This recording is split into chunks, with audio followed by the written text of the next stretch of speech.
Okey, Assalamualaikum warahmatullahi wabarakatuh. Saya Dato' Aziz, coach anda.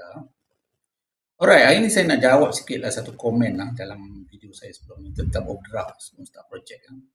Komennya bunyi begini, OD untuk aset rumah yang dah habis bayar sekarang, bank tak approve. Boleh tak tuan coach cadangkan dekat mana untuk saya OD aset saya ini? Okey, first kali saya ni bukanlah financial advisor atau banker yang nak bagi nasihat kewangan pada anda. Okey, itu saya rasa elok Tuan Cik Syahir bertanya dengan pihak bank sendirilah. Ataupun cari financial consultant yang mungkin boleh bantukan. Cuma saya nak kongsi pengalaman saya dululah.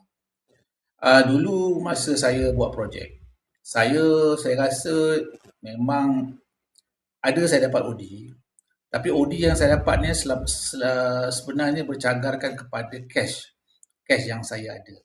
Kan? Contohnya saya ada RM100,000, bank bagi overdraft RM100,000 juga. Kan? Ada satu ketika tu pasal saya punya performance company bagus, dia bagi sampai 2 kali ganda. Maknanya saya ada RM100,000, saya dapat overdraft RM200,000. Itu pengalaman saya. Saya tak pernah ada overdraft di mana saya cagarkan tanah atau rumah saya. Itu saya tak pernah ada lah kan. Cuma pengalaman saya jugalah berdasarkan apa yang saya berbincang dengan pihak bank semua ni kan. Sebenarnya mereka tak berapa gemar lah aset-aset yang walaupun dah berhutang ni. Dia lebih suka kita ada projek. Dia lebih suka kita tengok kita punya track record. Kalau kita misalnya dah boleh selesaikan beberapa projek dengan jayanya dan dia tengok cash flow kita.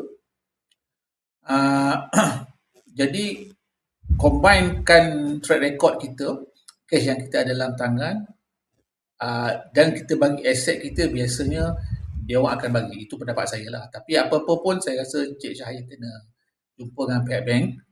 Mungkin kena berbincang dengan beberapa bank tentang perkara ni lah.